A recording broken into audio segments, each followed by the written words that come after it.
నిన్న 4 జంటలొచ్చారు 'big boss' జోడీలో. ఇంకా ఈరోజు గూడా ఇంకొక 4 జంటలొచ్చారనమాట. దాంట్లో నేను సుత్తి లేకుండా టకటక ఎవరొచ్చారా అన్నట్టు చెప్పుకుంటా పోతాను నేను. ఇంకా ఫిఫ్త్ కంటెస్టెంట్ వచ్చేసి షష్ఠీ వర్మ సీజన్ 9 నుంచి వచ్చింది. అలాగే మానస్ సీజన్ 5 నుంచి వచ్చారు. మానస్ కూడా అందరికీ తెలిసే ఉంటుంది. మంచి డాన్స్. ఇంకా షష్ఠీ గురించి చెప్పనే వల్ల సూపర్ డాన్సరు. ఇంకా ఆ తర్వాత జంట వచ్చేసి కీర్తి భట్ అండ్ ఆర్జే చేతు వచ్చేసారు వాళ్ళిద్దరు.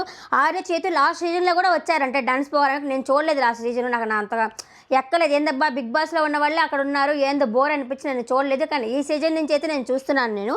ఇంకా ఆ తర్వాత వచ్చేసి ఇంకొక జంట వచ్చేసి ఆ ఇద్దరు వచ్చారు కదా, ఆ ఇద్దరు జోడులకి ఒక టాస్క్ అయితే పెట్టారు. ఆ టాస్క్లో కీర్తి వాళ్ళైతే విన్ అయ్యారు. టాస్క్ ఏంటి అంటే ఒక బాక్స్ అనేది పెడతారు. ఎవరు వచ్చారో వాళ్ళ షేప్ అయితే రావాలన్నమాట, ఆ జంట అయితే రావాలి.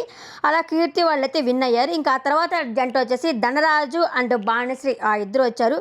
ఇంకా ఆ తర్వాత వచ్చేసి మణికంఠ ప్రియాంక సింగ్ వచ్చారు. వాళ్ళదైతే మణికంఠకి డాన్స్ అయితే రావట్లేదు, తనకి ఇప్పుడిప్పుడే నేర్చుకుంటున్నారంట. ఇంకా ప్రియాంక సింగ్ గురించి చెప్పనే పడలేదు.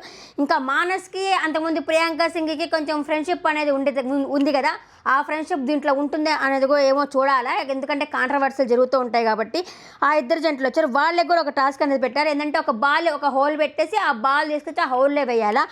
దాంట్లో వచ్చేసి గెలిచింది వచ్చేసి ప్రియాంక సింగ్ వాళ్ళు కలిచారనమాట. ప్రియాంక సింగ్ పింకీ అమ్మాయి పేరేంటి పూర్తి పేరు, ప్రియాంక సింగ్ అయితే గెలిచిందనమాట. ఇంకా ఆ తర్వాత భర్త మహాశైలకు విజ్ఞప్తి అనేది మూవీ ప్రమోషన్స్ జరిగాయి. ఇంకా ఆ తర్వాత మీరు ఫ్లవర్ ఎవరు అనుకుంటున్నారు, ఫైర్ ఎవరు అనుకుంటున్నారు అంటే చాలామంది మణికంఠ అని ఫ్లవర్ అనే పెట్టారు ఇంచుమించు. ఎందుకంటే మణికంఠ అండ్ ప్రియాంక సింగ్ వాళ్ళది బాగా రావడం లేదు, అంటే ఆడడం లేదు అనేసి పెట్టారు అనమాట. అదే ఈరోజు జరిగింది.